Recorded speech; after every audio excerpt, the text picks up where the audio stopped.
شر الصابرين الذين إذا أصابتهم مصيبة قالوا إنا لله وإنا إليه راجعون صدق الله العظيم. درود شریف وائے اللهم صل على محمد وعلى آل محمد وبارك وسلم. د دې حاضر جمع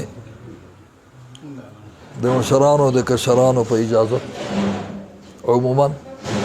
زمونږ مولوی سے مبارک په اجازت خصوصا دا واقعا چې کوم ګوري دنیا فانی ده یو سوره د ژوند د تیریږي خو مرګ دوه قسمه ده. امام بخاری رحمه الله په دې باندې یو باب دی باب قول المیت قدموني قدموني يسمع كل شيء الا الثقلان او كما قال رسول الله صلى الله عليه وسلم. باب ته ثابت بیان ده په قول د مړي کې مازر وېسي دا وینا د هر مسلمان د چې دا کلمه ویلي چې لا اله الا الله محمد رسول الله کلمه خاوند ته بس پک څوګنه ګوري کچا سپک وکته خدای بس پک هیڅ دی نه خو صرف دا کلمه دی چې لا اله الا الله محمد رسول په د سوس په علاقې کې زما بیانو یو مشر معلم صاحب دا مشران ډېر پوهه خلک دی په دې کلمه باندې چې زه ولګېدم نو په دې کې یو مشر باندې आवाज وکړ چې د کلمې اهمیت بیان کړ. ډېر پوهه خلک داسې سپینګیري مشران دي. ما ورته یو کلمې اهمیت بیان کړ حدیث دی لاندې د جناب رسول مبارک بسند متصل منا الى امير المؤمنين في الحديث ابي عيسى الترمذي الى ابي هريره الى رسول الله قال لو ان اهل السماء والارض اشتركوا في دم مؤمنين لاكبهم الله في النار او كما بس او كما قال امام ترمذی پر روایت باندې د ابو هريره سے روایت خپل استاد نه کې رسول الله مبارک دی د آسمانونو زبک خلق دی یو مومن په قتل کې جمع شي نو ما یې مسلمانانو مومن چاته وایي یو لاس غزه پټګی تړلې وینا به پټګی ټول کافر شو یا یو درې زره تسبیح ور سره لاس کې او چې چا سره لاس کې تسبیح نه خو به کافر شو یا دا چې خو د ګیره یو دوه غزه دا چې بګیره دا ټول کافر شو نه مؤمن دې ته چې لا اله الا الله محمد رسول الله صلی الله علیه وسلم په دغه مؤمن باندې چې صرف کلمه ویلې ده د آسمانونو د زمکه خلق په جمع شي په وجلو کې خدای به ټول جهنم ته ولېږي.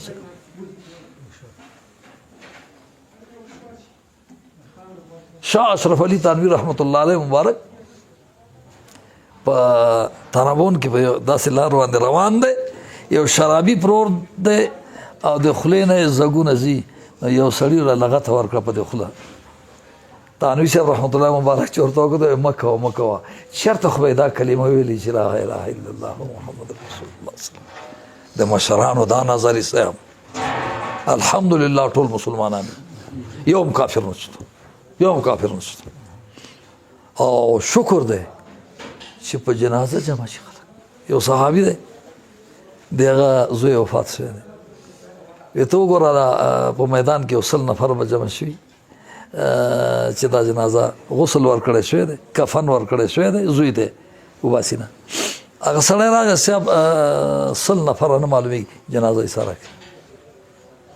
درېیمه پیره چې هغه کس راغی وی زما د تخمین د لاندې 100 کسان معلومېږي رسول الله صلی مبارک نه مې اورېدلی دي چې د یو مسلمان په جنازه کې 100 کسان جمع شي خدای بخښي. صاحب د دې وجنه ما یو کتاب کتلی دی او ډېر قوي کتاب دی د امام شارانی هغه لیکلی دي خو روایت لیکلی دی چې مسلمان قبر ته کوسي ګناهګار خو ورځ د قیامت کې د قبر نه بې ګناه پاسي. دا څنګه صاحب داسې کېږي؟ نو دی خو کونده نه ده که نه، پاسماندګانې پاتې دي. څوک ورته دعا کوي لاس اوچت کړي صاحب،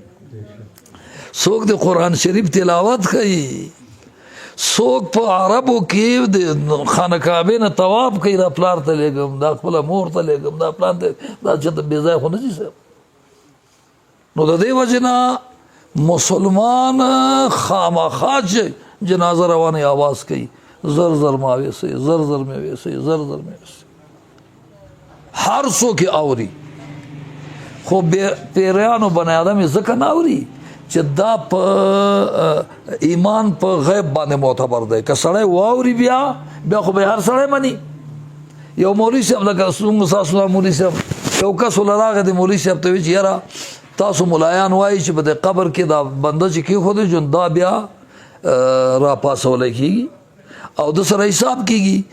نو موږ تجربه کړې ده په قبر کې هېڅ نشته. نو دا تجربه د چرګ ماغزه دي دي او حکمت الله محدود دی. اچھا ته درک کولی شي صاحب وی څنګه تجربه دې کړې ده؟ یو بني آدم وایي خم که او په کفن باندې مې ډک جام کېښوده لبالب او تیږې مې پې کېښودې، خاورې مې پې واړولې. موږ وی چې یو 2-3 ساعته پس ګورو دی چې پاسېدلي خو به خامخا تویږي. نو چې 2-3 ساعته پس موږ خبر کولاو که بالکل د ساس کې اثر هم نه و، بالکل اوبه برابر وي، هېڅ قسم معلومي چې څه نشته. مولانا صاحب ورته وایي چې نه که نه یو کار شوی دی، دا ملاک مبارک راغلی دي، دا جام یې ورو غوندې یو غاړې ته ایښی دی او دا بني آدم یې کېنولی د سره خپلې خبرې کړي دي او بیا یې هوار سملولی دی، بیا دا جام یې ایښی دی چې څوک پرې پوه هم نه شي. وی دا کار یې ولې کړی دی چې کافر له دنیا نه لاړ شي. نو ته په دې کې هم تجربې کوې چې جام واوړي د خو هر سړی په مني صاحب دا جام نه دی اوړېدی منې به چې نبي کریم حضور مبارک فرمایي چې د کافر په قبر کې یو کم 100 خواران موږ که چې د کافر قبر پرانځو یو لړم به پیدا نه کړو، سړی به انکار کوي دې خبرې. نو د دې وجې نه هر مسلمان چې جنازه واخیستلی شي هغوی ما زر زر ویسئ ډېر خوشحاله وي. نو شکر دی چې مسلمانان شکر دی چې مسلمانان الحمدلله. ګناهګار یو، څوک دعوا نه شي کولی. ما کله کله وی مې بعضې کسان صاحبان دي وایي چې د ورځې په کابل کې شپې په حسن الله کې موږ خو ګناهګار یو صاحب، موږ خو ګناهګار یو، موږ خو ډېر کمزوري عاجزان یو، خو د الله پاک رحمت انتظار کوو صاحب، انتظار کوو صاحب. او رحمت یې دومره لوی دی. یو شیخ صاحب بیان کوو، ډېر لوی عالم تېر شوی دی صاحب، وایي یو عالم قبر ته کوز کړی شو. چې قبر ته کوز شو وایي چا په خوب کې بیا ولیده چې څه وشو در سره؟ وایي صاحب حساب را سره شروع شو. وایي په دې حساب کې مې کمزورتیا محسوسه کړه. وایي خدای خیر خدای خیر. ناګهانه فرمان راغی د 2 ملایکو ته خیر دی، ګیره یې سپینه ده، ما هر څه ورته معاف کړه. او صاحب سر سپین شي د مسلمان د لا اله الا الله، ګیره سپینه شي. الله پاک ډېر قدر کوي صاحب، نبی علیه السلام مبارک قدر کوي او علما یې قدر کوي. موږ به هم قدر کوو، موږ به هم قدر کوو. په دغه لحاظ سره دنیا چاته بقا نه کوي. یو ملګري یو وخت هلته ټلیفون وکړو، موسی کلیم نوم یې دی، د قندهار دی، ما سره پاتې شوی دی سبقونو کې هلته کته پاکستان کې. ډېر یې وژړل، ډېر یې وژړل. ما یې ولې موسی کلیمه مور مې وفات شو. ما موسی کلیمه د نبی اسلام وفات یاد کړه چې هغه روح د جهانو سره. یقین وکړي چې دا صحابه کرامو دا بیلچۍ او دا کلنګونه دا ورسره وکړه را روانو. نو حضرت فاطمه مخامخ ولاړه وی د رسول الله صحابه و ستاسو د عقل اجازت درکوه چې رسول الله باندې هم خاورې اړولې، هغوی مبارک باندې تاسو خاورې اړولې. حضور مبارک چې څه وخت آخري وخت و دې ځای کې مور به زموږ وایي عایشه به وایي دا لورې راله په دې تندي مچوک دا غوږونه غوږ مبارک یې د نبي اسلام مبارک شونډو مبارک ته یې نږدې کړ. چې نږدې کړ نبي اسلام ورته څه ووایي نو هغه وژړل. بیا دویمه پیره بیا راله په دې تندي مبارک یې مچوک دا غوږ یې مبارک شونډو ته وړاندې کړ، هغه ورته څه ووایي ده وخندل. مور به وایي چې ما وایي چې زه به ترې پوښتنه کوم چې بیبي دا ژړا سبب سو د خندا سبب سو چې دا کفن دفن وشي او دا خبر ما راسي وایي چې څوک بیبي نه مې پوښتنه وکړه د فاطمې ابۍ نه چې دا باباجي د مچوکو نه څه درته وي وایي زه دنیا نه روان یم ومې ژړل په دې وایي ما ورته وایي چې ودې خندل دا دویمه پیره وایي غوږ کې راته ووایي چې اول به ستا ما سره ملاقات کېږي په دې ډېره خوشحاله شوم چې خپل باباجي سره زما اول ملاقات کېږي دا څه وخت چې یو مدار صاحب او عثمان صاحب ګیر شو ګیر چاپېره صاحب دا بېدینه خلک د ګیر چاپ محاصره یې کړه هغه سر اوچت کړه بدبختو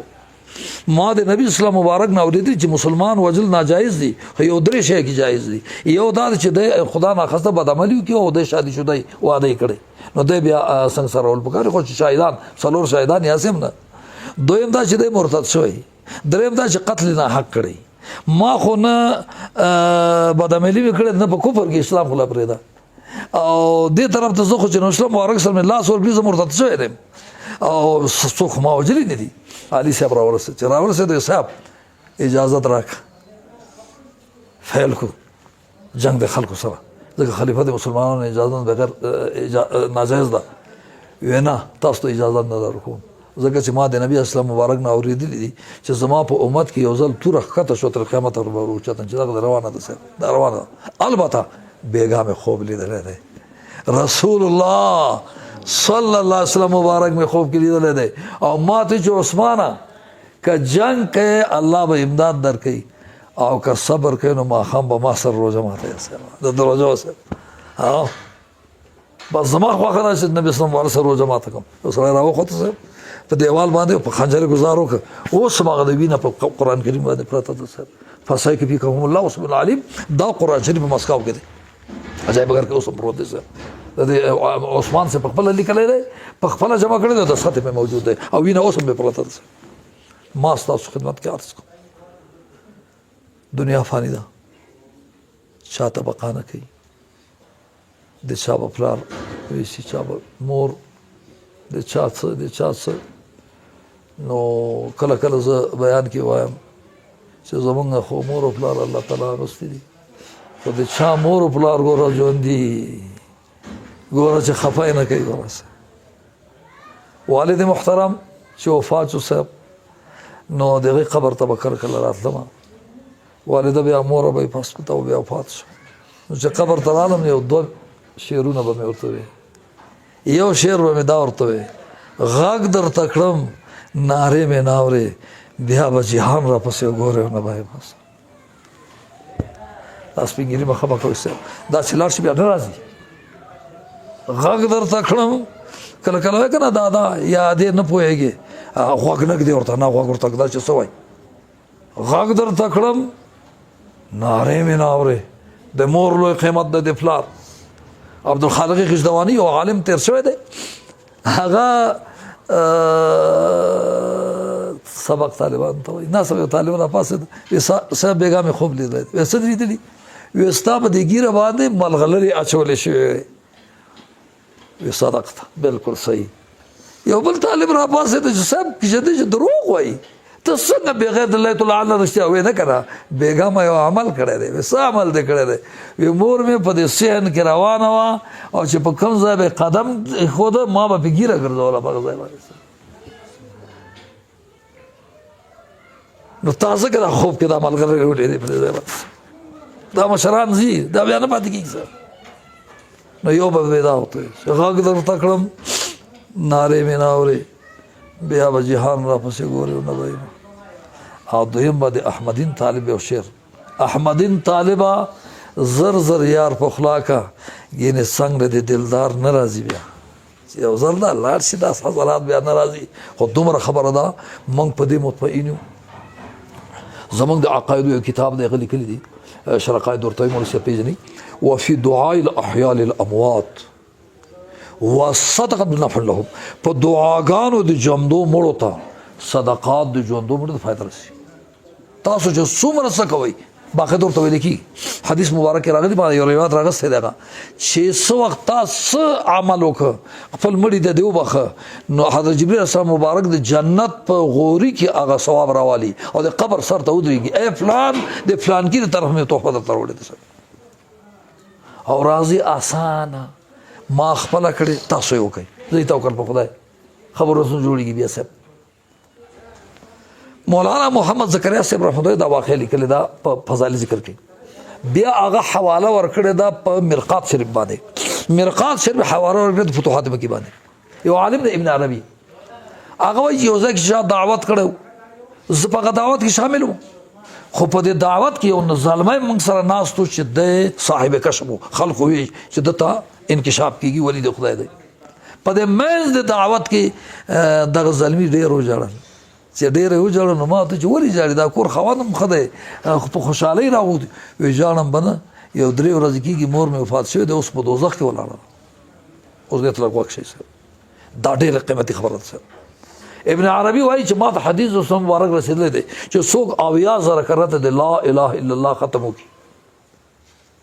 په سلم زر باندې محمد رسول مبارک وایي کنه وایي او په څو وخت کې برابر کو چاته وباخه د باندې فیصله د دوزخ شوی دی جهنم خو چې کافر مړ نه خدای به د دوزخ نه وباسي او صاحب ابن عربي رحمت الله علیه وایي چې بس 80,000 کرته ما ویل چاته مې بخل نه ما د ځوان د مور ته مې واخه لږ سات پس دغه ځلوي په خنداش دا د زړه خبره وه مخاوخ مې ورته سوي دي نو ما ته وختي جلوس خاند وي خاند بنه د دوزخ نه د جنت ته راوستل یو دوه خبرې ما ته ثابت شوې ابن عربي دا وایي یو دا چې دا سړی ولیو په دوزخ او په جنت یې دواړه نظر لګېده دویم دا چې صحیح حدیث د جناب رسول الله ما خپله کړی ده تاسو یې وکړئ ما چې چاته بخلی ده ما په خوب کې لیدی ما ته تبریکي الفاظو استعمال کړي تاسو وکړئ ته او پاتې خو نه یو که نه هسې روان یو انشاءالله والعزیز او هلته ورځ د قیامت کې را روانه ده دواړو جهانو صلی الله وسلم وبارک وسلم خیر ملاقات کوو سبحان ربک رب العزة عما یصفون وسلام علی المرسلین والحمد الله ته وبخښي مغفرت نصیب کړي پسماندګانو ته صبر جمیل اجر عظیم ورکړي بدلې دنیا او آخرت دواړه ورکړي څومره مسلمانانو په جنازه کې شرکت کړی دی دلته راغلي دي د ټولو جوړو کې الله تعالی خیر واچوي انا لله و انا الیه الحمد لله